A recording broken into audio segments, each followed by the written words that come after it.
Magandang buhay! Today's recipe isang napakasimple at napakadaling lutuin pero sigurado kong swak na swak sa panglasa natin. Magluluto tayo ng bangos at tokwa na nilagyan natin ng tausi.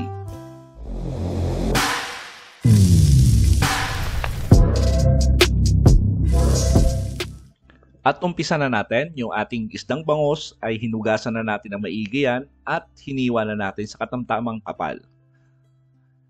Gagawin natin dito ay mamarinate muna natin sa crushed black pepper or pamintang durog. Ngayon kung wala kayong pamintang durog, pwede naman gumamit ng black pepper powder. Tapos lagyan din natin to ng asin. At huwag masyadong marami yung asin na ilalagay natin kasi yung tausi na gagamitin natin, napakaalat yon. Other side naman, yung gagawin natin, lagyan din natin ng konting asin tapos mamasahin natin. At tatabi muna natin to mga 10 minutes. Habang nire-rest natin yung ating bangus, piprito na natin yung ating tokwa. At yung tokwa natin ay hiniwa lang natin yan sa maliliit na cubes, yung tamang-tamang isang subo lang. At ipiprito natin yung ating tokwa for about 8 to 10 minutes. Siguro mga other side, mga 4 to 5 minutes. Tapos yung other side, mga 4 to 5 minutes ulit. At iwasan natin na masyadong tusta yung tokwa. Kasi pag nasubrahan mo ng prito yung tokwa, ay nagkaroon siya nagiging pakla yung lasa niya. Kaya dapat katamtaman lang yung luto natin. Then after 5 minutes, binaliktad lang natin para other side naman yung mapiprito. At para sa kumpletong listahan ng ating ingredients, sinulat ko po sa description box. Then after 10 minutes, okay na yung kulay ng ating tokwa. Gagawin natin dito ay hahango lang natin, tapos itatabi muna natin. At isusunod natin yung ating bangus dito. Dito na rin natin ipiprito. Tapos yung bangus natin, bago natin iprito, i-roll lang muna natin sa cornstarch. Yung skin side lang, yung bandang balat lang. Kasi yung purpose niyan ay para maiwasan natin yung pagtilamsik na mantika. Kasi pag bangus yung piniprito natin, medyo pumipisik-pisik yung mantika at medyo masakit sa balat nun. Ito naman para mabawasan lang. At huwag masyadong makapal yung cornstarch para tamang-tama lang na nakinote lang natin ng konti para hindi siya magtilamsik. Pero pag medyo malapad yung pagpiprituhan nyo, I recommend na wag nyo na rin i-roll sa cornstarch kasi mas masarap kasi pag walang cornstarch yung bangus. Lalo na pag may sauce or may sarsa or may sabaw, masarap yung piniritong bangus na walang coatings. Prito na natin to. And make sure medyo mainit yung mantika nyo bago nyo ilagay. At piprituin natin to ang ating bangus for about 10 minutes. Katulad din sa tofu natin, 5 minutes on other side, 5 minutes naman doon sa other side. Then after 5 minutes, medyo brown na yung ating yung sa kabilang side, baliktarin na natin.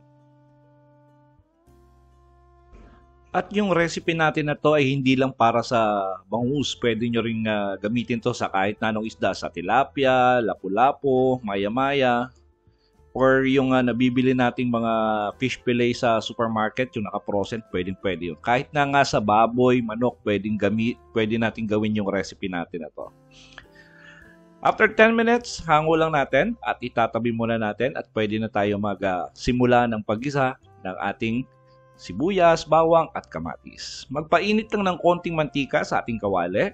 Tapos gigisa lang natin yung ating bawang. At yung bawang natin ay hiniwa lang natin yan ng pino. Tapos sangkutsa lang natin for about 15 to 20 seconds hanggang maging light brown. Tapos sunod na natin yung ating sibuyas. At yung sibuyas natin ay hiniwa lang natin yan ng maninipis. Hintayin lang natin na lumabas yung bango at mag-iba yung appearance ng ating sibuyas. Tapos sunod na natin yung ating kamatis. At yung kamatis pala natin ay hiniwa lang natin yan sa strips. Tinanggalan natin ng buto. Ngayon, optional lang po yan. Pwede nyo naman hiwain lang kung anong klaseng hiwa yung kamatis nyo, pwede rin yon. Tapos lagay na natin yung ating tausi, or tawag dito ay fermented black beans. Ginawa natin yan, dinrain natin ng maigi kasi yung brine ng black beans ay napakaalat. Tapos lagyan na rin natin ng carrots. Yung carrots na to ay optional lang po yan. Depende po yan sa inyo kung lalagyan nyo or hindi. Pero para ganda lang sa presentation natin. Tapos lagyan natin to ng 1.5 baso ng tubig. At yan na yung magiging sauce natin. Tapos lagay lang tayo ng flavor enhancer. Kahit na anong flavor, chicken or pork or beef, pwede. Tapos lagay tayo ng konting brown sugar. Ngayon, wag muna kayong maglagay ng asin. Tikman nyo muna.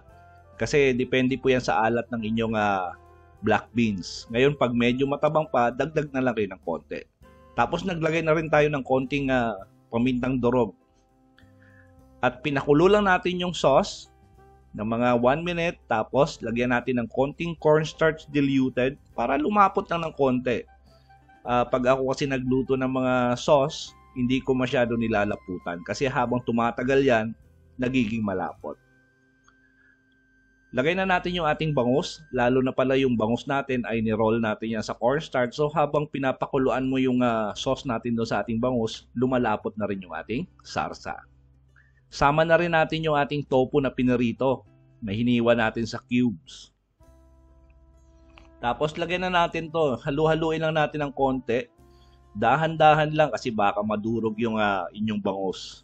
Lagyan nyo lang ng sarsa sa taas, i-coat nyo lang yung ating isda at saka yung ating tofu. Tapos lagyan natin to ng spring onion. Tapos gagawin natin dito, isi-simmer lang natin for about 1 minute. Yung tamang-tama lang na ma-absorb ng konti ng tofu natin at bangus yung sauce. At pwede na natin yan ilipat sa ating serving plate. Nako, na-imagine nyo na ba yung sarap ng ating bangus at tofu na nilagyan natin ng tausi? Nako, try nyo at siguradong magugustuhan nyo. Sa lahat po na nagkagusto ng ating recipe for today, please like and share the video. Tapos kung bago po ay sa ating kusina, please don't forget to subscribe at pindutin yung notification bell para updated kayo sa mga susunod pa nating masasarap na recipe. At huwag nyo na rin kalimutan na i-follow yung ating kusina sa Facebook.